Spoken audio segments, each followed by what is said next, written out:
एक बड़ी खबर देते हैं। गुजरात से ये बड़ी खबर आ रही है, जहां पर गुजरात के मुख्यमंत्री विजय रूपाणी ने अपने पद से इस्तीफा दे दिया है। इस वक्त की सबसे बड़ी खबर हम आपको दे रहे हैं। गुजरात के मुख्यमंत्री हैं विजय रूपाणी और उन्होंने अपने पद से इस्तीफा दे दिया है। ये बड़ी खबर गुजरात से आ रही है। इससे जुड़ा हर अपडेट आप तक लगातार पहुंचाएंगे, लेकिन इस वक्त देखिए ये सबसे बड़ी खबर गुजरात से, जहां पर मुख्यमंत्री विजय रूपाणी ने अपने पद से इस्तीफा दे दिया है। गुजरात के सीएम हैं विजय रूपाणी, उन्होंने अपने पद से इस्तीफा दे दिया है। ये बड़ी जानकारी इस वक्त मिल रही है। गुजरात के सीएम विजय रूपाणी ने अपने पद से इस्तीफा दे दिया है। इस वक्त की बड़ी खबर हम आपको दे रहे हैं। गुजरात से ये बड़ी खबर आ रही है, जहां पर सीएम विजय रूपाणी ने अपने पद से इस्तीफा दे दिया है। विकास भदौरिया हमारे साथ, हमारे सहयोगी जुड़ गए। विकास, बड़ी खबर गुजरात से, विजय रूपाणी ने इस्तीफा दे दिया है, वजह? देखिए, बिल्कुल एक बड़ी वजह यह है कि संगठन और सरकार के बीच लगातार खींचतान चल रही थी और अगले साल नवंबर में चुनाव होना है।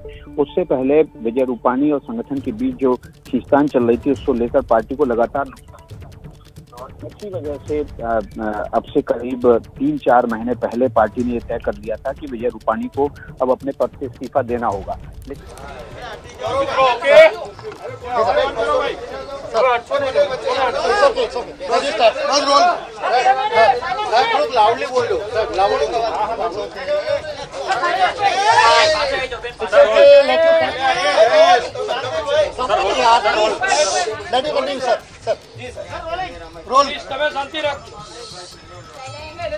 मैं भारतीय जनता पार्टी के प्रति अपना आभार व्यक्त करता हूं कि मेरे जैसे एक पार्टी के कार्यकर्ता को गुजरात के मुख्यमंत्री पद की महत्वपूर्ण जिम्मेदारी दी और मुख्यमंत्री के रूप में मिले इस दायित्व को अच्छी तरह से निभाते हुए मेरे कार्यकाल के दौरान माननीय प्रधानमंत्री श्री नरेंद्र भाई मोदी जी का विशेष मार्गदर्शन मिलता रहा है। माननीय प्रधानमंत्री जी के नेतृत्व एवं मार्गदर्शन में गुजरात समग्र विकास तथा सर्वजन कल्याण के पथ पर आगे बढ़ते हुए नए आयामों को छुआ है। गुजरात के विकास की यात्रा में गत 5 वर्षों में मुझे भी योगदान करने का जो अवसर मिला, उसके लिए मैं माननीय प्रधानमंत्री जी के बहुत आभारी हूं, आभार प्रकट करता हूं। मेरा मानना है कि अब गुजरात की विकास की यह यात्रा प्रधानमंत्री जी के नेतृत्व में एक नए उत्साह, नई ऊर्जा के साथ नए नेतृत्व में आगे बढ़नी चाहिए। ये ध्यान रखकर मैंने गुजरात के मुख्यमंत्री पद के दायित्व से त्याग पत्र दिया है। संगठन एवं विचारधारा आधारित दल होने के नाते भारतीय जनता पार्टी की यह परंपरा रही है कि समय के साथ साथ कार्यकर्ताओं के दायित्व भी बदलते रहते हैं। ये हमारी पार्टी की विशेषता है कि जो दायित्व पार्टी द्वारा दिया जाता है, पूरे मनोयोग से पार्टी कार्यकर्ता उसका निर्वहन करते हैं और मुख्यमंत्री के रूप में मुझे जो दायित्व का निर्वहन करने के बाद अब मैंने मुख्यमंत्री पद से त्याग पत्र देकर पार्टी के संगठन में नई ऊर्जा के साथ काम करने की इच्छा भी जताई है। अब मुझे पार्टी का द्वारा जो भी जिम्मेवारी मिलेगी, उसका मैं संपूर्ण दायित्व और नए ऊर्जा के साथ प्रधानमंत्री जी के नेतृत्व में माननीय राष्ट्रीय अध्यक्ष जी के मार्गदर्शन में मैं अवश्य काम करता रहूंगा। मैं गुजरात की जनता के प्रति भी आभार व्यक्त करता हूं कि विगत 5 वर्षों में हुए उपचुनाव या स्थानीय निकाय के चुनाव, पार्टी और सरकार को गुजरात की जनता का अभूतपूर्व समर्थन, सहयोग और विश्वास मिला है। गुजरात की जनता का विश्वास भारतीय जनता पार्टी की ताकत भी बनी है और मेरे लिए लगातार जनहित में काम करते रहने की भी ऊर्जा उससे बहुत मिली है। हमारी सरकार ने प्रशासन के 4 आधारभूत सिद्धांतों पारदर्शिता, विकासशीलता, निर्णायकता, संवेदनशीलता के आधार पर जनता की सेवा करने का यथाशक्ति प्रयत्न किया है। इस कार्य में मंत्रिमंडल के मेरे सभी साथी, हमारे विधानसभा के सभी सदस्य, पार्टी के तमाम पदाधिकारी, कार्यकर्ता एवं जनता का संपूर्ण सहयोग मिला है। मैं सभी का इस सहयोग के लिए भी आभार प्रकट करता हूँ। कोरोना के कठिन समय में हमारी सरकार ने दिन रात अथक मेहनत कर गुजरात की जनता की यथासंभव सुरक्षित रखने का प्रयत्न भी किया है। साथ ही टीकाकरण के काम में भी गुजरात अग्रसर रहा है और हमने इसमें बहुत सारे नए कीर्तिमान स्थापित भी किए हैं, जिसका मुझे बहुत संतोष है। पार्टी के पूर्व राष्ट्रीय अध्यक्ष, केंद्रीय गृह मंत्री आदरणीय श्री अमित भाई शाह जी से मुझे प्रशासनिक विषयों में नए अनुभव को जानने समझने का अवसर भी मिला है तथा पार्टी के कामकाज में भी उनका सहकार और सहयोग भी मुझे अमूल्य मिला है। भाजपा के राष्ट्रीय अध्यक्ष आदरणीय श्री जगत प्रकाश नड्डा जी का भी सहयोग एवं मार्गदर्शन भी मेरे लिए अटूट रहा है।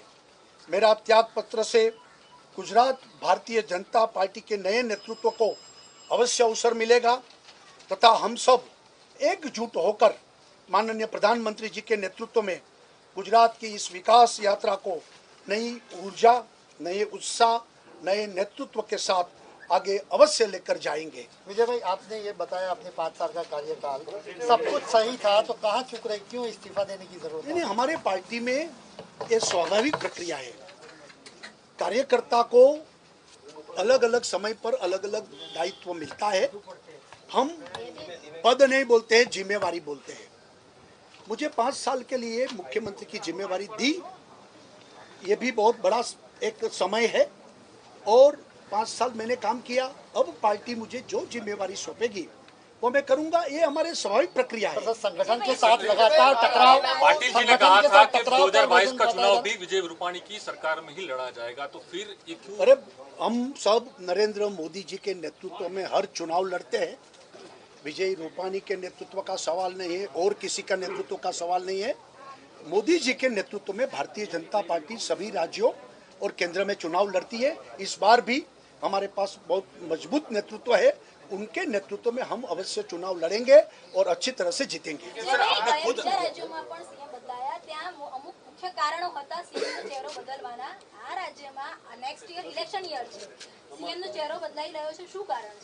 મેં કીધું, અમારે ત્યાં આપણે ત્યાં ભારતીય જનતા પાર્ટીમાં આ સ્વાભાવિક પ્રક્રિયા છે અને આ સ્વાભાવિક પ્રક્રિયા છે। જે કંઈ જવાબદારી જેને તેને જ્યારે જ્યારે સોંપે છે ત્યારે પાર્ટી એક લાર્જ એંગલ ઉપર વિચાર કરીને જવાબદારી સોંપતી હોય છે। કાર્યકર્તા તરીકે અમે બધા જે જવાબદારી જ્યારે જ્યારે સોંપે છે ત્યારે કામ કરીએ છીએ। પછી સરકારનું કામ હોય, સંગઠનનું કામ હોય। અત્યારે પાર્ટીએ લાર્જર ઇન્ટરેસ્ટ ઓફ ગુજરાત निर्णय કર્યો છે અમારા માથા ઉપર। વિજયભાઈ, સૈદ્ધાંતિક રૂપે 17 ની અંદર ગુજરાતની પ્રજાએ તમને ચૂંટ્યા હતા, બરોબર, અને તમે ટર્મ પૂરી નથી કરી શકી, એટલે કાં તો સીધા તમે ચૂંટણીમાં જવાના છો, તમારો ફેસ બદલીને બીજા કોઈ ચીફ મિનિસ્ટર આવવાના? મેં કીધું, ફેસ તો મોદીનો જ છે અને મોદીજીના નેતૃત્વમાં ચૂંટણી લડાશે। એ ગૌણ છે બાબત। આ નવા નેતૃત્વ આ ભારતીય જનતા પાર્ટી જ કરી શકે છે। જે રીતે હું પણ એક સામાન્ય કાર્યકર્તા અને મને જવાબદારી સોંપીને મારું नेतृत्व મોટું કર્યું। और इस बीच विजय रूपाणी को आप सुन रहे थे, जिनका कहना था कि मुझे 5 साल के लिए मुख्यमंत्री जरूर बनाया गया था, लेकिन बीजेपी में एक परंपरा रही है कि बीच बीच में सबके दायित्व में बदलाव होता है और अब पार्टी मुझे जो दायित्व देगी मैं उसका निर्वहन करूंगा और जो नए मुख्यमंत्री बनेंगे उनके आगे भी बड़ी चुनौती होगी, लेकिन पार्टी का पूरा सहयोग उनके साथ रहेगा।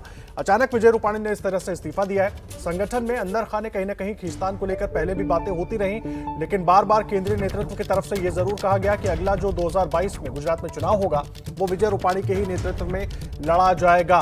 लेकिन विजय रूपाणी ने कुछ देर पहले आचार्य देवव्रत से मिलकर इस्तीफा सौंप दिया है। उसके बाद प्रेस कॉन्फ्रेंस कर रहे हैं और उन्होंने कारणों से तो बचने की कोशिश की, लेकिन साफ तौर पर उन्होंने ये भी कहा कि बीजेपी की परंपरा रही है समय के साथ साथ दायित्व बदलने वाले हैं। और अपनी पूरी बातचीत में विजय रूपाणी ने एक जो अहम बात कही वो ये कही कि गुजरात में हमेशा चुनाव जो है वो प्रधानमंत्री नरेंद्र मोदी के नेतृत्व में ही लड़ा जाता रहा है, उनके नाम के नेतृत्व में लड़ा जाता रहा है और अगली बार भी जब चुनाव होंगे 2022 में तो वो भी नरेंद्र मोदी के नेतृत्व पर ही लड़ा जाएगा, उनके ही चेहरे पर यह चुनाव लड़ा जाएगा। मुख्यमंत्री कोई भी हो लेकिन चेहरा नरेंद्र मोदी का ही होगा। ये बहुत अहम बात उन्होंने कही है और साफ साफ उन्होंने कहा कि मेरे इस्तीफे से नए नेतृत्व को अवसर मिलेगा। पार्टी में बीच बीच में दायित्व परिवर्तन होते रहते हैं। और हमारे साथ कांग्रेस नेता हार्दिक पटेल जुड़ गए हैं। हार्दिक जी, बहुत स्वागत है आपका एबीपी न्यूज पर। बड़ा सवाल यह है कि अचानक सीएम विजय रूपाणी ने इस्तीफा दे दिया है, कैसे देख रहे हैं आप लोग? देखिए, बहुत ही स्वाभाविक रूप से हम और आप ये मान सकते हैं कि चुनाव का 1 साल बचा है और ऐसे समय में भारतीय जनता पार्टी के खिलाफ गुजरात में जो एंटी इनकम्बेंसी जिस तरह से कोरोना के माहौल में लोग परेशान हुए हैं, नौजवान बेरोजगार हुए हैं, किसान आत्महत्या और आंदोलन कर रहा है और इस माहौल में कहीं ना कहीं मेरा ये मानना है कि गुजरात में सीएम का चेहरा बदलकर लोगों के रोष को, लोगों के गुस्से को शांत करने का ये प्रयास है, जैसे उत्तराखंड में किया। दूसरी बड़ी बात है कि गुजरात के अंदर उनके संगठन और सरकार के बीच में भी टकराव है और मेरा ये स्पष्ट रूप से मानना है कि कहीं ना कहीं गुजरात के अंदर दिन प्रतिदिन कांग्रेस पार्टी की मजबूती और कहीं ना कहीं ग्राउंड लेवल पर ग्रामीण इलाके में, शहरी इलाके में भारतीय जनता पार्टी के खिलाफ नाराजगी जिस तरह से, उस हिसाब से लोगों के गुस्से को कहीं ना कहीं दूर करने का, शांत करने का भारतीय जनता पार्टी का प्रयास है। हम सब लोग जानते हैं कि गुजरात के भीतर में जिस तरह से बेरोजगारी का मामला आसमान छू रहा है। अभी आपको बताते हुए मुझे दुख होता है कि जो अहमदाबाद डिस्ट्रिक्ट में फोर्ड का बहुत बड़ा मैन्युफैक्चरिंग का फैक्ट्री था, उसको भी बंद करने का फैसला लिया गया। तो कहीं ना कहीं गुजरात को लेकर बहुत ही चिंता है और ऐसे समय में भारतीय जनता पार्टी लोगों को गुमराह करके, सीएम बदल के, चेहरा बदल के लोगों को ये बताना चाहते हैं कि देखिए आपका दर्द को साथ मैंने किया था, नया आदमी आपका सही काम करेगा, उस हिसाब से लगता है और इसीलिए भारतीय जनता पार्टी ने अपना सीएम यहाँ पर बदला है। लेकिन गुजरात की जनता ने ये तय किया है, गुजरात की जनता का ये मूड है कि आने वाले दिनों में भारतीय जनता पार्टी की गलत नीतियों के खिलाफ लोग एकजुट कर लड़ेंगे। जी हार्दिक जी, मुझे एक बात बताइए, विजय रूपाणी ने कहा कि किसी और को दायित्व मिलेगा, बीजेपी की परंपरा रही है। उत्तराखंड में भी हमने देखा बीजेपी ने अपना मुख्यमंत्री चेंज कर दिया और उन्होंने साथ ही साथ अपनी सरकार के जो 5 साल जो उन्होंने काम किए हैं पिछले सालों में वो भी गिनाए। अच्छा, मुझे एक बात बताइए, उत्तराखंड में जिस मुख्यमंत्री को उन्होंने मौका दिया तो 10 दिन के लिए क्यों दिया? 10 दिन के लिए नेतृत्व होता है क्या? गुजरात के अंदर 1 साल पहले चुनाव, 1 साल बचा है चुनाव का, 1 साल पहले आप सीएम बदलते, यही बात आप 2 साल पहले कर सकते थे, 3 साल पहले भी कर सकते हैं। लोगों का गुस्सा होता है सीएम पर क्योंकि सीएम ने काम नहीं किया, उनके नेताओं ने नहीं किया, उनके अधिकारियों ने नहीं किया। तो जानबूझकर सीएम को बदलकर जो नया व्यक्ति आएगा तो ये भाजपा ये दिखाएगी कि देखिए नया व्यक्ति, ये आपका अच्छा काम करेगा, लोगों के गुस्से को कम करने का, लोगों के गुस्से को दबाने का काम है। लेकिन गुजरात की जनता तय कर चुकी है कि हमें भारतीय जनता पार्टी के खिलाफ वोट करना है, हमें उनके खिलाफ लड़ना है, बोलना है और इसीलिए भारतीय जनता पार्टी, आप सोचिए आज पूरे दिन से गुजरात के अंदर एक भी समाचार नहीं, 3 बजे अचानक ये समाचार आ जाते हैं। तो कहीं न कहीं ये बात है कि गुपचू हो रही है अपनी सरकार को बचाने के लिए, अपने नेताओं को बचाने के लिए। और आप देखिए विजय भाई क्या बोले, उनकी वो 5-5 मिनट की प्रेस में वो 3 बार ये बोले कि हम तो चेहरा है ही नहीं, चेहरा तो नरेंद्र मोदी चेहरा है। तो क्या गुजरात की जनता बार बार प्रधानमंत्री को अपनी मुश्किलें बताती रहेगी? गुजरात को ऐसा सीएम चाहिए आने वाले दिन में जो गुजरात का हो, जो गुजरात की समस्या को समझ सके, जो गुजरात के लोगों के लिए काम कर सके। और मेरा ये मानना है कि 6.5 करोड़ की महान गुजरात की जनता ने आने वाले दिनों में भारतीय जनता पार्टी को पराजय देने का तय किया है। ठीक है, तो आप ये कह रहे हैं कि ये कांग्रेस पार्टी और जो लोग परेशान हैं उनके दबाव की वजह से ऐसा हुआ है? बिल्कुल, गुजरात की जनता नाराज है। आप कई स्टेटिस्टिक डेटा देख लीजिए ना, गुजरात में कोरोना में कितने लोगों की मृत्यु हुई है, गुजरात में कितने परिवार तबाह हो चुके हैं, गुजरात में कितने नौजवान बेरोजगार हुए हैं, कितने स्कूल है, कितने अस्पताल है, उसका प्राइवेटीकरण कितने बड़े पैमाने पर हुआ है। ठीक है, तो लोग बड़े पैमाने पर नाराज है और इसीलिए नाराजगी को दबाने का ये प्रयास। ठीक है, बहुत धन्यवाद हार्दिक पटेल आपका हमारे साथ जुड़ने के लिए, पूरी बातचीत के लिए। कांग्रेस नेता हार्दिक पटेल को आप सुन रहे थे। और देखिए, गुजरात से ये बड़ा अपडेट है, बड़ी सियासी हलचल, जहां पर सीएम विजय रूपाणी ने इस्तीफा दे दिया है। विकास भदौरिया हमारे साथ जुड़े हुए हैं और हमारे साथ मुंबई जनसत्ता के पूर्व संपादक प्रदीप सिंह जी भी जुड़े हुए हैं। विकास, सबसे पहले आपका मैं रुख कर रहा हूं, क्या और अपडेट मिल रहा है? इस्तीफा दे दिया विजय रूपाणी ने, उन्होंने कहा कि हमारे यहाँ परंपरा है कि दायित्व बदलता रहता है, यही कारण है? अंदर खाने पर्दे के पीछे की कहानी क्या है पूरी? देखिए, पर्दे के पीछे की कहानी यह है कि जब आपको याद होगा कि पिछले साल नगर निगम के चुनाव हुए थे। नगर निगम के चुनाव में CR पाटिल का जो परफॉर्मेंस था वो बहुत जबरदस्त था और उसके बाद राज्य सरकार से एक रिपोर्ट मांगी गई थी कि राज्य में सरकार के परफॉर्मेंस से जनता कितनी खुश है। वो जो रिपोर्ट थी उसमें साफ साफ लिखा गया था कि जनता बहुत ज्यादा नेतृत्व से खुश नहीं है, सरकार के कामकाज से खुश है, लेकिन विजय रूपाणी के नेतृत्व से बीजेपी को कोई बड़ा लाभ नहीं हो रहा है और ऐसी सूरत मुख्यमंत्री बदलना चाहिए। दिसंबर में रिपोर्ट पार्टी अध्यक्ष को सौंपी गई। उसके बाद ही पार्टी नेतृत्व ने यह तय कर लिया था कि 5 साल पूरे होने के बाद विजय रूपाणी को हटाया जाएगा। और ये बात विकास, बीच में आपको रोक रहा हूं। कमलम में जो जानकारी मिल रही है वो बड़ी अहम बैठक चल रही है। CR पाटिल वहां मौजूद हैं, भूपेंद्र यादव मौजूद हैं, BL संतोष मौजूद हैं, ये जानकारी मिल रही है। अगला CM कौन होगा, क्या यहीं से तय हो जाएगा?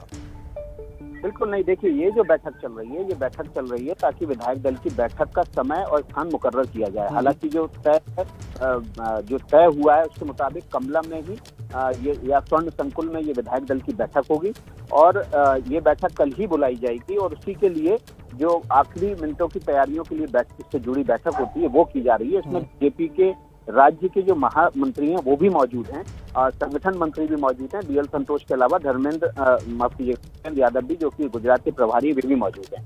यहाँ से इस बैठक के बाद समय मुकर्रर किया जाएगा। सभी बीजेपी के विधायकों को सूचित किया जाएगा कि वो कल तकरीबन 11 बजे तक अहमदाबाद पहुंच जाएं, गांधीनगर पहुंच जाएं, ताकि विधायक दल की बैठक में वो मौजूद। विकास आप रहे हमारे साथ। कुछ नाम जो प्रमुख हैं गुजरात के CM के चेहरे कौन कौन हो सकते हैं? मनसुख मांडविया का भी नाम इस रेस में बहुत आगे चल रहा है, जो जानकारी मिल रही है। गुजरात के CM की रेस में मनसुख मांडविया का नाम, पुरुषोत्तम रूपाला, नितिन पटेल, CR पाटिल, इन सब के नाम चल रहे हैं और इनमें से केंद्रीय नेतृत्व एक तरीके से जिनका चयन करेगा और विधायक दल की बैठक होगी, उसमें उस नाम का प्रस्ताव रखा जाएगा और उसके बाद मुख्यमंत्री चुना जाएगा। अब ये कई सारे नाम सामने आ रहे हैं। विकास जी हाँ, बिल्कुल। देखिए, मनसुख भाई मांडविया का सबसे रेस में नाम आगे है। अभी हाल ही में उनको केंद्रीय नेतृत्व में राज्य मंत्री से प्रमोट करके उनको कैबिनेट मंत्री बनाया गया है और देश महत्वपूर्ण स्वास्थ्य मंत्रालय का जिम्मा दिया गया है। प्रधानमंत्री उनके काम करने की अंदाज से, वर्किंग स्टाइल से और बहुत ज्यादा खुश रहते हैं। इसके अलावा पुरुषोत्तम रूपाला, जो कि पटेल जाति से आते हैं, मनसुख भाई मांडविया भी पटेल हैं, पाटीदार हैं।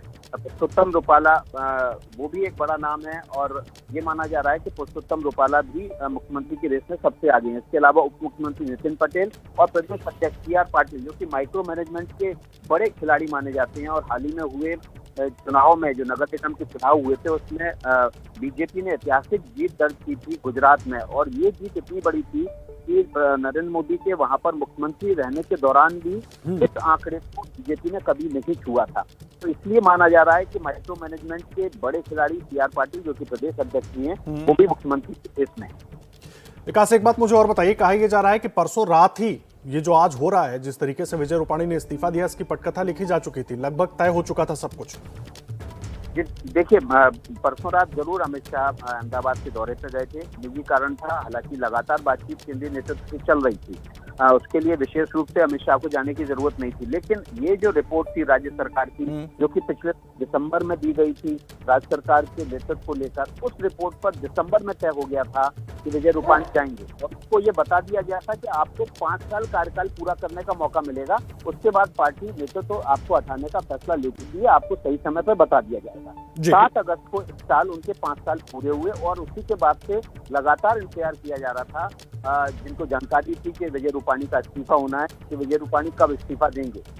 उसके बाद लगातार घटनाक्रम कुछ ऐसा चला कि ये इस्तीफा चलता रहा, लेकिन आखिरकार कल जब BL संतोष पहुंचे हैं अहमदाबाद और उसके बाद बैठकों का दौर चला, उसके बाद ये तय हो गया कि आज विजय रूपाणी को इस्तीफा देना है। अब से कुछ देर पहले ABP न्यूज ने सबसे पहले अपने दर्शकों को जानकारी दे दी कि विजय रूपाणी इस्तीफा देने जा रहे हैं, उनके इस्तीफे का ऐलान हो सकता है।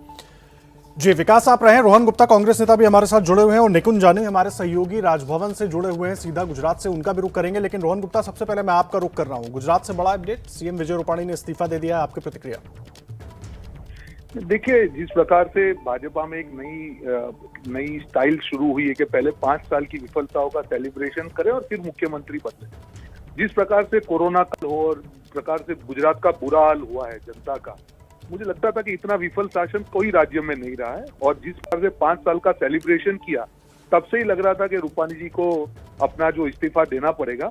पर मुझे लगता है कि कहीं कहीं ये भाजपा द्वारा स्वीकार है उनके विफल शासन का। और ये गुजरात की बात नहीं, हमने देखा कर्नाटक हो, उत्तराखंड हो, हर जगह जहां मुख्यमंत्री बदले जाते हैं, ये भाजपा का स्वीकार है कि उनका जो शासन है वो विफल रहा है। कोरोना जैसी महामारी हो या महंगाई की बात हो या बेरोजगारी की बात हो, तो ये एक उनकी नई क्रोनोलॉजी है और यही भाजपा की सिस्टम है। देश के सामने सीएम बदल बदल कर स्वीकार कर रहे हैं कि उनका शासन विफल रहा है। ठीक है, आप रहिए रोहन जी हमारे साथ। सीधा एक बार राजभवन का रुख कर लेते हैं। निकुंज जानिए हमारे सहयोगी वहां से लगातार हमारे साथ जुड़े हुए हैं। निकुंज, प्रेस कॉन्फ्रेंस की विजय रूपाणी ने, उसके पहले वो इस्तीफा दे चुके थे, पूरी बात क्या समझाने की कोशिश वो कर रहे थे, जरा ये बताइए पहले में।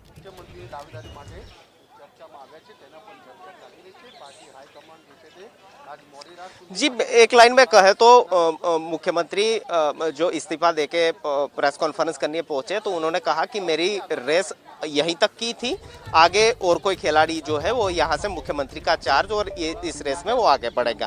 खासतौर पर से जैसे विकास जी ने बताया कि कई समय से ये तय हो चुका था कि मुख्यमंत्री विजय रूपाणी जो है वो इस्तीफा देने वाला है। यहाँ तक कि अटकलें जो है वो गुजरात के राजकीय वातावरण में काफी गर्म हुई आज से लगभग 1 महीने पहले, पर ये अटकलों पर पानी फिर गया। फिर आया 5 साल का सेलिब्रेशन का वक्त पूरे गुजरात में। रूपाणी सरकार ने अपने 5 साल पूरे होने की पूरी सेलिब्रेशन की और इसके बाद भी अटकलें तेज हुई थी कि इसके बाद 5 साल पूरे होने के बाद मुख्यमंत्री जो है वो इस्तीफा देने जा रहे हैं अपने मुख्यमंत्री के पद पर। आज की भी घटनाक्रम यही हुई। सुबह सुबह मुख्यमंत्री ने राज्यपाल का समय लिया, वो तकरीबन आधा घंटा राजभवन में रुके और इस्तीफा देने के बाद वो बाहर आए और प्रेस कॉन्फ्रेंस में साफ कह दिया कि मैंने इस्तीफा दे दिया है। मैं एक बीजेपी का छोटा कार्यकर्ता हूं और कार्यकर्ता के नाते मुझे जो जिम्मेदारी दी गई थी यहां तक मैंने निभाई और आगे और कोई जो है वो मुख्यमंत्री का पद जो है यहाँ पर निभाने जाएगा। पर जैसे विकास ने बताया काफी लंबे समय से ये अटकलें तेज हुई थी कि मुख्यमंत्री के तौर पर विजय रूपाणी जो है इस्तीफा देने वाले और आज ये बात सच सामने आई कि उन्होंने आज इस्तीफा दे दिया है। अब गुजरात के अगले मुख्यमंत्री कौन होंगे उस पर सभी की निगाहें टिकी हुई है। जी, सब इसी बात का इंतजार कर रहे हैं कि अब अगला मुख्यमंत्री गुजरात का कौन होगा, कौन सा वो नाम होगा जिसको ये जिम्मेदारी मिलेगी। 2022 तक सरकार चलाने की जिम्मेदारी जिसको भी मिलनी है, वो चेहरा आखिर कौन सा होगा। और इस वक्त सीधा रुख करेंगे दिल्ली बीजेपी दफ्तर का, जहां से हमारे सहयोगी प्रफुल्ल श्रीवास्तव हमारे साथ जुड़ गए हैं। प्रफुल्ल, 4 नाम चल रहे हैं, मनसुख मांडविया, CR पाटिल, पुरुषोत्तम रूपाला, नितिन पटेल। तय यहीं से होगा, उसके बाद वहां संदेश पहुंचेगा, क्या कुछ मिल रही है जानकारी? खैर, प्रफुल्ल के पास चलेंगे, उन तक मेरी आवाज नहीं पहुंच रही है, उनको अपने साथ जोड़ने की कोशिश करेंगे और उनसे जानकारी भी लेंगे। प्रदीप सिंह जी भी हमारे साथ जुड़े हुए हैं, वरिष्ठ पत्रकार हैं, पूर्व संपादक हैं मुंबई जनसत्ता के। प्रदीप जी, बड़ा अहम सवाल हो जाता है, एक तो किस पैटर्न पर बीजेपी काम कर रही है और ये जो बदलाव है इसको कैसे देख रहे हैं आप? नहीं, देखिए, आप इसको देखिए, जब से नरेंद्र मोदी ने गुजरात छोड़ा है, उनके जैसा करिश्माई नेतृत्व वाले व्यक्ति की जगह लेना किसी के लिए भी मुश्किल था। आनंदीबेन पटेल को मुख्यमंत्री बनाया गया था, लेकिन पाटीदार अनामत आंदोलन में जिस तरह की हिंसा हुई, जो कुछ हुआ, उसके बाद उनका बने रहना मुश्किल हो गया था। पटेल समुदाय लंबे समय से बीजेपी के साथ जुड़ा हुआ है और बीजेपी नहीं चाहती कि वो उससे अलग हो, इसलिए आनंदीबेन पटेल को बनाया गया था। ये जब उनको हटाकर विजय रूपाणी को बनाया गया, तब से ये स्पष्ट था कि ये स्टॉप गैप अरेंजमेंट है, क्योंकि विजय रूपाणी कोई जन नेता नहीं है, लोकप्रिय नेता नहीं है, उस तरह के करिश्माई नेता नहीं है। और उनको लेकर चुनाव में जाना, ये 2018 में 17 में समझ में आ गया पार्टी को कि जितनी मेहनत करनी पड़ी, प्रधानमंत्री को खुद लगना पड़ा, तब वो चुनाव मुश्किल से बीजेपी जीती। तो उसी समय से तय था कि मुख्यमंत्री के रूप में विजय रूपाणी बहुत लंबे समय तक नहीं चलेंगे। दूसरी बात आप देखिए कि अभी मंत्रिमंडल में जो फेरबदल हुआ है, उससे पहले भी जो हो रहा है, एक लगातार एक कंटिन्यूटी आपको दिखेगी बीजेपी के फैसलों में, पीढ़ी परिवर्तन की, नए लोगों को नेतृत्व में आगे लाने की।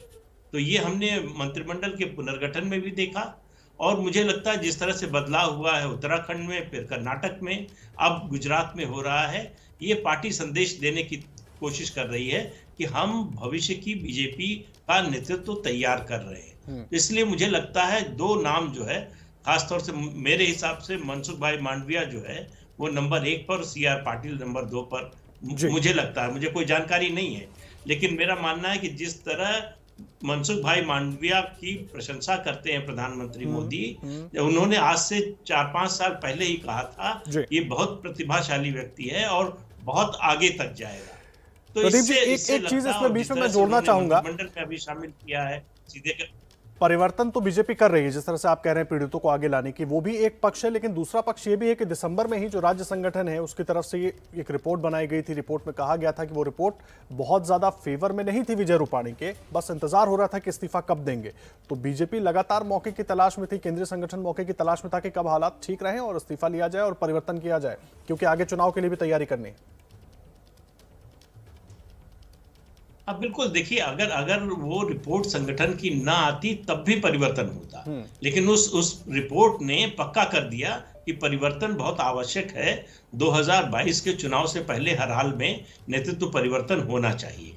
तो मुझे लगता है कि वो उस संगठन की उस रिपोर्ट की अहमियत तो है, और इस मायने में है कि उसने जो है अर्जेंसी को थोड़ा एक्सपेडाइट कर दिया कि अगर इस और ज्यादा देर करेंगे तो मुश्किल होगी। एक जो है सम्मानजनक एग्जिट भी दिया गया विजय रूपाणी को कि आपने 5 साल पूरे किए, 5 साल का समारोह मनाया, इसकी इजाजत दी गई। उसके बाद जो है परिवर्तन हो रहा है। इन बदलावों को सर फेस सेविंग की कैटेगरी में रखेंगे, डैमेज कंट्रोल की कैटेगरी में रखेंगे, वो चाहे मैं उसमें गुजरात के साथ उत्तराखंड भी जोड़ ले रहा हूं, कर्नाटक भी जोड़ ले रहा हूं? नहीं, देखिए इनमें आपको ये सब कुछ देखना चाहिए। मैंने जो बात कही कि पीढ़ी परिवर्तन का भी देखना चाहिए कि भविष्य की राजनीति को देखा जा रहा है। वो जो वर्तमान मुख्यमंत्री हैं जिनको बदला जा रहा है उनकी परफॉर्मेंस को भी देखना चाहिए, और उनके एग्जिट को, जैसे कर्नाटक में येदियुरप्पा को जो है वो सम्मानजनक एग्जिट मिला, इसी तरह से अब यहाँ विजय रूपाणी को उस तरह का एग्जिट मिल रहा है, लेकिन उत्तराखंड में ऐसा नहीं हुआ। तो अलग अलग स्टेट की अलग अलग सिचुएशन के हिसाब से फैसला हो रहा है, लेकिन एक बात जो कॉमन सब में दिखती है वो ये है कि पीढ़ी परिवर्तन हो रहा है। अगली पीढ़ी जो है नेतृत्व की तैयार की जा रही है। ठीक है, आप रहे सर हमारे साथ। प्रफुल्ल भी हमारे सहयोगी जुड़ गए हैं इस वक्त सीधा बीजेपी दफ्तर दिल्ली से। प्रफुल्ल, कई नाम चल रहे हैं, मनसुख मांडविया, CR पाटिल, नितिन पटेल, पुरुषोत्तम रूपाला। अब सबको इस बात का इंतजार है क्योंकि विजय रूपाणी इस्तीफा दे चुके हैं, प्रेस कॉन्फ्रेंस कर चुके हैं, तो कौन होगा मुख्यमंत्री, इसको लेकर क्या कुछ मिल पा रही है जानकारी? कुछ देखिए आदर्श, जो अब तक हमारे पास जानकारी आ रही है कि ये जो घटनाक्रम हुआ है, भले ही अचानक विजय रूपाणी ने इस्तीफा दिया हो, लेकिन इससे पहले ही उसको लेकर तैयारी कर ली गई थी कि अगर विजय रूपाणी इस्तीफा देते हैं तो कौन होगा अगला मुख्यमंत्री। इसको लेकर जो है अभी जो हमारे पास जानकारी आ रही है कि BL संतोष, जो कि संगठन के महामंत्री हैं, भूपेंद्र यादव, वो पहले से अहमदाबाद में मौजूद हैं, और गांधीनगर के जो बीजेपी दफ्तर है कमलम, वहाँ पर जो विधायक हैं उनके साथ बैठक भी की जा रही है, इस तरह की खबरें आ रही हैं। और इसी बैठक में लगभग आज तय हो जाएगा कि किसको अगला मुख्यमंत्री बनाएगी बीजेपी, और इसी को लेकर पहले से तैयारी है, क्योंकि BL संतोष जो कि संगठन महामंत्री हैं वो पहले से ही वहां पहुंचे हुए थे, और इस समय वहां पर गृह मंत्री अमित शाह भी वहां पर मौजूद हैं। तो बहुत सारी चीजें इस समय वहां पर चल रही हैं, और आज ही जो है ये तय कर लिया जाएगा कि आखिर कौन संभालेगा गुजराती कमान। और क्योंकि अगले साल चुनाव है तो तमाम चीजों को देखा जाएगा कि किस तरह से किया जा सकता है, तमाम समीकरणों को देखा जाएगा, और उसी में ये फैसला होने की संभावना है। तो ये आज संभवतः आज देर शाम या रात तक ये फैसला हो सकता है। जी, आप रहे हमारे साथ। प्रदीप जी, मैं आपके पास आ रहा हूं सर। 4 नाम जो प्रमुख चल रहे हैं, मनसुख मांडविया का जिक्र आपने भी किया, पुरुषोत्तम रूपाला है, नितिन पटेल हैं, CR पाटिल हैं, जिनके नेतृत्व में निकाय चुनावों में काफी अच्छा प्रदर्शन रहा बीजेपी का, इसको लेकर के भी उनकी तरफ से भी उम्मीद है। तो पीड़ितों को ही अगर संतुष्ट करने की बात है और अगर दूसरी पीढ़ी को आगे बढ़ाने की बात है, तो मैं तमाम राज्यों को जोड़कर ये सवाल कर रहा हूं कि तो गुजरात के जरिए क्या रास्ता आगे के लिए भी खुलेगा, दूसरे राज्यों के लिए भी खुलेगा? उत्तराखंड में तो हम देख चुके हैं। बिल्कुल, मुझे लगता है कि धीरे धीरे सभी राज्यों में ये पीढ़ी परिवर्तन का जो सिलसिला शुरू हुआ है, बल्कि मैं तो कहूंगा ये सिलसिला शुरू किया दरअसल RSS ने, जब अपने यहाँ उन्होंने तय किया कि इस उम्र से ज्यादा के लोग बड़े पदाधिकारी नहीं रहेंगे, वहां से उन्होंने शुरू किया। ये मोहन भागवत जब महामंत्री थे संघ के, तब से इस अभियान की शुरुआत हुई। उसके बाद उन्होंने बीजेपी से भी कहा कि आपको भी अपने यहाँ करना चाहिए। तो आप देखिए कि लगातार इसकी कोशिश हो रही है। राज्यों में मुख्यमंत्री देखें आप तो ज्यादातर कम उम्र के लोग जो है वो मुख्यमंत्री के पद पर हैं। वो चाहे आप उत्तर प्रदेश की बात करें, आप चाहे त्रिपुरा की बात करें या असम की बात कर लें, एक एक करके आप राज्यों को देखते जाइए। अभी तो मुख्यमंत्री नहीं है, लेकिन देवेंद्र फडणवीस को बनाया गया जब महाराष्ट्र में, तब उनको देख लीजिए। तो इस तरह से मुझे लगता है ये परिवर्तन तो होगा जी, लेकिन ये कई चीजों पर निर्भर करेगा। अगर मुख्यमंत्री लोकप्रिय है, अगर उससे नाराजगी नहीं है, अगर संगठन को लगता है कि ये हमारे लिए आगे भी उपयोगी है, तो फैसला दूसरा होगा। लेकिन अगर लगता है कि उपयोगिता धीरे धीरे घट रही है या उनकी परफॉर्मेंस घट रही है और कोई योग्य युवा तैयार है उसके लिए नेतृत्व ग्रहण करने के लिए, तो परिवर्तन निश्चित रूप से होगा। जी, उपयोगिता की आप बात कर रहे हैं सर, इस पर भी कुछ सवाल है मेरे पास, लेकिन रोहन गुप्ता भी हमारे साथ लगातार जुड़े हुए हैं। मैं एक बार रोहन गुप्ता का रुख कर लेता हूं। रोहन, पूरा अपडेट आप सुन रहे हैं, हमारे सहयोगी जो जानकारी दे रहे हैं वो भी आप तक पहुंच रही है। मैं ये जानना चाहूंगा, कांग्रेस पार्टी लगातार ये कहती रही कि हम गुजरात में दबाव बनाने की कोशिश कर रहे हैं, अब तो चेहरा ही बदल रहा है, तो कैसे देख रहे हैं इसको आप लोग? चुनाव 2022 में सामने काफी जो वहाँ पैनलिस्ट से सुन रहा था कि पीढ़ी के बच्चे की ये कहीं कहीं विफलता छिपाने का प्रयास है। आप देखिए, कर्नाटक में भी उन्होंने 5 साल का जश्न मनाया, उत्तराखंड में 4 साल में 3 मुख्यमंत्री बदल दिए। देखिए, बीजेपी समझ चुकी है कि जिस प्रकार से मार्केटिंग वो लोग करने पर ग्रास रूट पे जो काम होना चाहिए, आज की जनता बुरी तरह से परेशान है। तो आज ये लोग पीढ़ी परिवर्तन के बहाने से अगर अपनी विफल मुख्यमंत्री को बदल एंटी इनकम्बेंसी को कम करने का प्रयास कर रहे हैं, वो उनके ऊपर दबाव है। अगर अभी बोला गया था कि विजय रूपाणी जी अगर उनका शासन सफल होता, अगर विफल होता तो जश्न किस बात का था, और अगर जश्न बनाया तो उनका रेजिग्नेशन क्यों लिया गया। देखिए, ग्रास रूट परिस्थिति पूरे देश में बदल रही है। एक पर्दा होता, एक पर्दा बनाया गया था पूरा विकास का, वो धीरे धीरे मुझे लगता है कि वो पर्दा अब साफ और देश की जनता को मालूम चला है। हरियाणा में जो हो रहा है, जो करनाल में हो रहा है, मुझे लगता है कि अगर अगला मुख्यमंत्री बदला जाएगा तो वहां पे भी पीढ़ी परिवर्तन का नाम दिया जाएगा। आप हर एक राज्य को पकड़ के देख लीजिए जहां बीजेपी का शासन है, कहीं न कहीं आज विफलता का जो आईना है वो देश के सामने साफ होता जा रहा है। और एक एक राज्य में जब मुख्यमंत्री बदल रहे, बीजेपी दबाव में कि कहीं उनकी जमीन जो है वो जो मार्केटिंग के आधार पर बनेगी वो सरक ना जाए। और कोरोना के बाद में हर राज्य में, मैं गुजरात से हूँ इसलिए जानता हूँ कि यहाँ जो बुरी परिस्थिति हुई, वो ऑपरेशन की बात हो, वो जो करप्शन की बात हो, गुजरात की जनता माफ नहीं करेगी। और मुझे लगता है कि इसी का दबाव बीजेपी पे था कि अगर मुख्यमंत्री बदलने से कुछ फेस सेविंग हो जाए तो उसका प्रयास वो कर रहे थे। ठीक है, आप रहे रोहन गुप्ता हमारे साथ। देखिए, इस बीच बड़ी जानकारी अपने दर्शकों को देते कि सभी विधायकों को कल गांधीनगर पहुंचने के लिए कहा गया है। विधायक दल की जो बैठक है वो गांधीनगर में होगी। ये बड़ा अपडेट इस वक्त अपने दर्शकों को हम दे रहे हैं। विजय रूपाणी ने इस्तीफा दे दिया है अपने पद से और उसके बाद अब सभी विधायकों को गांधीनगर पहुंचने के लिए कहा गया है। कल विधायक दल की बैठक गांधीनगर में होगी। सभी विधायकों को गांधीनगर बुलाया गया है ताकि विधायक दल की बैठक हो सके। और अभी जो जानकारी मिल रही है, राज्य से ही किसी नेता को, कोई नेता मुख्यमंत्री का चेहरा होगा, ये बड़ी जानकारी इस वक्त मिल रही है। नितिन पटेल, सीआर पाटिल के नाम पर भी विचार हो रहा है। मनसुख मांडविया का नाम भी इस रेस में चल रहा है। पुरुषोत्तम रूपाला का नाम भी इस रेस में चल रहा है। अब मुख्यमंत्री बनेगा कौन, इसको लेकर विधायक दल की अहम बैठक होनी है। विकास भदौरिया हमारे साथ जुड़े हुए, हमारे सहयोगी, लगातार इस बड़ी खबर पर। विकास, चेहरे को लेकर बात हो रही है, इस बीच जानकारी है कि विधायक दल की बैठक तय हो गई है, गांधीनगर में होगी कल। ये देखिए, बिल्कुल कल का ही समय निश्चित होना है। थोड़ी देर में इसका औपचारिक ऐलान भी हो जाएगा, लेकिन तमाम विधायकों को जो कि राज्य के दूर दराज इलाके में हैं, उनको ये सूचना दे दी गई है कि कल वो सुबह 11 बजे तक गांधीनगर पहुंच जाएं और पार्टी कार्यालय कमलम में रिपोर्ट करें।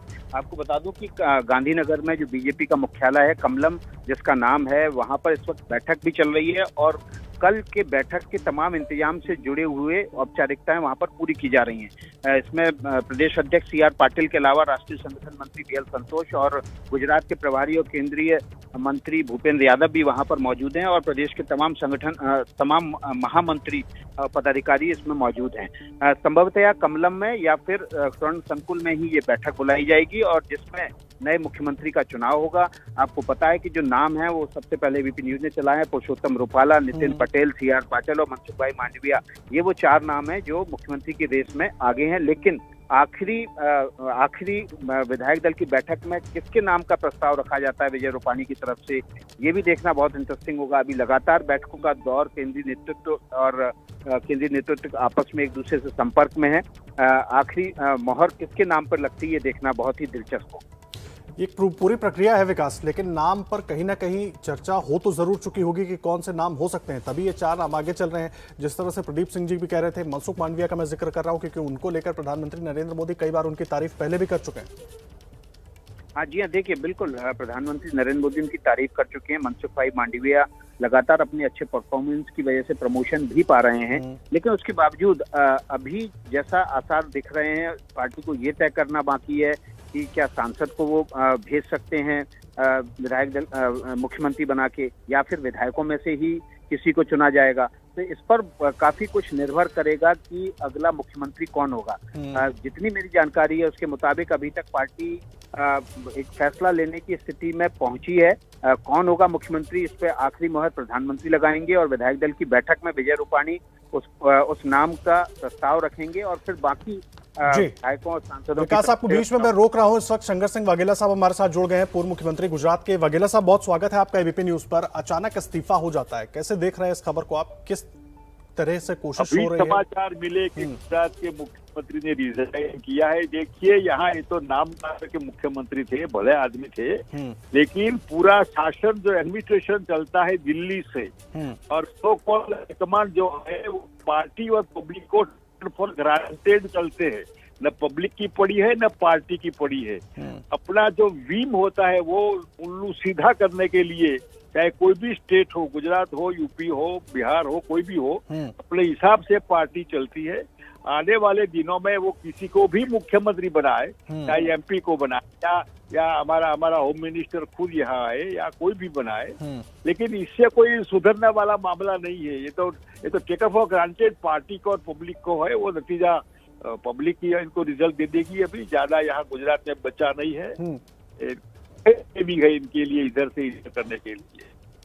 लेकिन बेटर के लिए नहीं, change is not for better, change is for change को भारी। वाघेला साहब, विजय रूपाणी कह रहे थे कि पार्टी में परंपरा है, दायित्व बदलता रहता है सबका और इसीलिए ये हो रहा है। देखिए, वो तो जो वही जब ब्रीफ आती है वही बोलना है, इनको क्या है। वो तो वहीं से पूरी ब्रीफ भेजी जाती है, क्या बोलना है क्या नहीं, कौन मुख्यमंत्री होगा, सब तय मामला है। ये तो फॉर्मेलिटी है, ये जो क्रियाकांड है, कर्मकांड है। इसलिए तो मैंने कहा कि पब्लिक और पार्टी को टेकन फॉर ग्रांटेड चलने वाला हाई कमान आने वाले दिनों में पछतावा इनको होता है, पछताना पड़ेगा। लेकिन दिसंबर में जो राज्य संगठन है सर, वो तो पहले ही बता चुका था कि चीजें ठीक नहीं है विजय रूपाणी के लिए, फिर इतना इंतजार क्यों? वो तुम्हारी पहले चीजें ठीक कहाँ से होगी? दिल्ली से शासन चलता है तो राज्य में कहाँ से होगा इसमें मामला?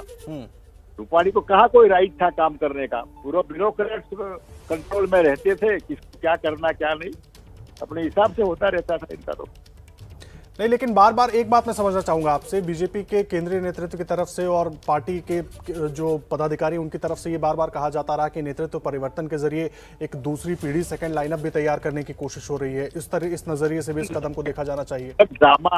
ड्रामा है, इनको कोई दूसरी या तीसरी पीढ़ी का कोई पड़ी नहीं है, इनको अपनी खुद की पड़ी है। इनका उल्लू सीधा करने के लिए एक्सरसाइज है।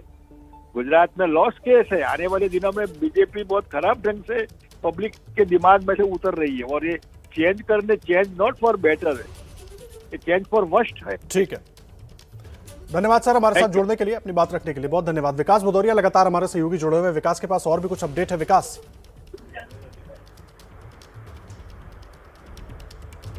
आप सुन पा रहे हैं मुझे? जी आदर्श जी। विकास, शंकर सिंह वाघेला को हम सुन रहे थे, वो कह रहे थे कि सब कुछ एक पॉलिटिकल ड्रामा है, हो कहीं और से रहा है और एक तरीके से विजय रूपाणी के पास कोई अधिकार नहीं थे। लेकिन इस बीच ताजा अपडेट क्या मिल रहा है, पहले वो भी जानकारी हमारे दर्शकों को दे दीजिए। जी देखिए, बिल्कुल ताजा अपडेट आपका ये है कि तमाम विधायकों को सूचना दे दी गई है। अब से कुछ देर पहले मैंने बताया था आपको कि कल 11 बजे तक गांधीनगर में जो बीजेपी का हेडक्वार्टर है वहां रिपोर्ट करने के लिए तमाम विधायकों को कहा गया है। फिलहाल जो बैठक चल रही है उसमें विधायक दल की बैठक के समय और स्थान को लेकर आखिरी मोहर लगनी है। कमलम में ही संभवतः जो बीजेपी का मुख्यालय है वहां ये बैठक होगी। जो 4 प्रमुख नाम है उसमें पुरुषोत्तम रूपाला, नितिन पटेल जो कि फिलहाल उप मुख्यमंत्री हैं, पुरुषोत्तम रूपाला केंद्र में मंत्री हैं, टी.आर. पाटिल प्रदेश अध्यक्ष हैं गुजरात के, और मनसुख भाई मांडविया ये भी केंद्र में मंत्री हैं। अभी पार्टी इस फैसले पर नहीं पहुंची है कि सांसदों में से होगा या विधायकों में से होगा। संभवतः देर रात तक ये फैसला हो जाएगा कि मुख्यमंत्री सांसदों में से होगा या विधायकों में से होगा, और उसके बाद ये इस बात की जानकारी पार्टी की तरफ से विजय रूपाणी को दे दी जाएगी। विधायक दल की बैठक में विजय रूपाणी की तरफ से ही उस नाम का प्रस्ताव रखा जाएगा और अनुमोदन उसके बाद बाकी विधायकों की तरफ से इसका अनुमोदन हो जाएगा। तो ये औपचारिक प्रक्रिया है जो अगले 24 घंटे के भीतर उम्मीद जताई जा रही है कि पूरी हो जाएगी। उससे पहले ऐसा कहा जा रहा है कि विजय रूपाणी दिल्ली भी आएंगे, प्रधानमंत्री से भी मुलाकात करेंगे।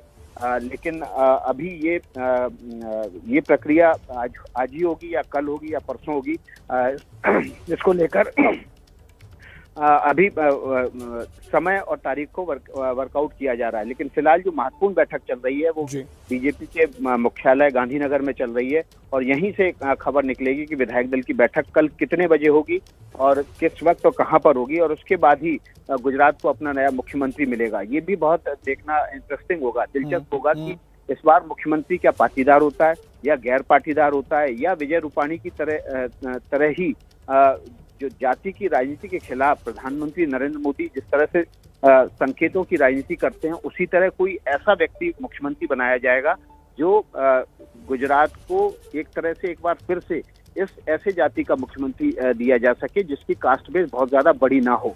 और ये इस चुनाव को इस तरह से देखा जाता है कि प्रधानमंत्री नरेंद्र मोदी हमेशा जाति की राजनीति के खिलाफ रहे और इसलिए पिछली बार जब आपको याद होगा कि नया मुख्यमंत्री चुना जाना था आनंदीबेन पटेल के बाद और पाटीदार आंदोलन बहुत मुखर था, उस समय विजय रूपाणी को मुख्यमंत्री बनाया गया जो कि जैन समुदाय से आते हैं। जैन समुदाय की आपको आबादी पता है कि पूरे देश में 0.1% के आसपास है, जो कि बहुत कम है और गुजरात में भी कम है। लेकिन उसके बावजूद जब पाटीदार आंदोलन इतना मुखर था, चरम पर था, उस वक्त एक पाटीदार को हटाकर गैर पाटीदार को मुख्यमंत्री बनाना एक बहुत राजनीतिक साहस का कार्य माना गया। इस बार भी इस बात पर नजर है कि क्या जाति की राजनीति की काट के तौर पर गैर पाटीदार या गैर ऐसे समाज के व्यक्ति को फिर से महत्व मिलता है जिसका कास्ट बेस बहुत ज्यादा ना हो, या फिर पार्टी अपने राजनीतिक हित को देखते हुए किसी ऐसे व्यक्ति को मुख्यमंत्री चुनती है जिसका बड़ा कास्ट बेस हो। और ऐसी सूरत में पुरुषोत्तम रूपाला, मनसुख भाई मांडविया, नितिन पटेल ये सबसे आगे दिखाई देते हैं। CR पाटिल जो है वो मैं आपको बता दूं प्रदेश अध्यक्ष हैं, वो मूलतः महाराष्ट्र के हैं, महाराष्ट्रियन हैं, उनका कास्ट बेस नहीं है। तो ऐसी सूरत में अगर CR पाटिल मुख्यमंत्री बनते हैं तो एक बार ये फिर से बहुत बड़ा एक्सपेरिमेंट होगा, जिसको कहते हैं प्रयोग होगा गुजरात में, कि आप एक ऐसे व्यक्ति को मुख्यमंत्री फिर से चुन रहे हैं जिसका बहुत बड़ा कास्ट बेस नहीं। जपन पाठक साहब हमारे साथ वरिष्ठ पत्रकार अहमदाबाद से जुड़ गए हैं। जपन पाठक साहब, अचानक इस्तीफा और वो भी तब जब चुनाव अगले साल की शुरुआत में होने हैं, बहुत दूर चुनाव भी नहीं।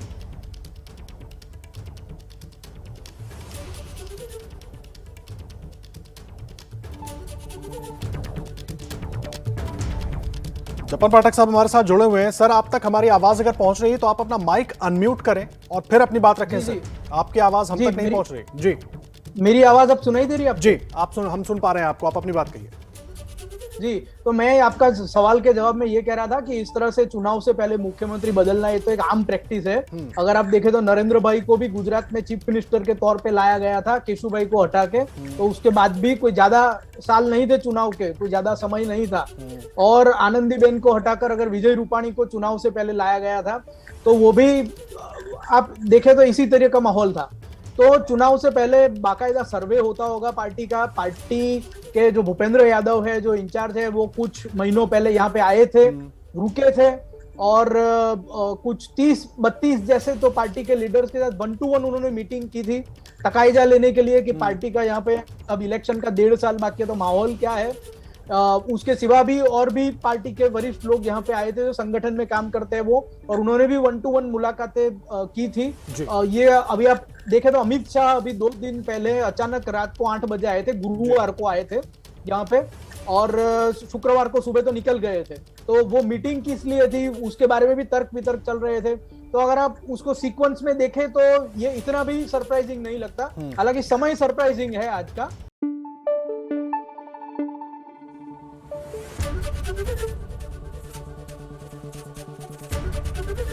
ABP न्यूज आपको रखे आगे।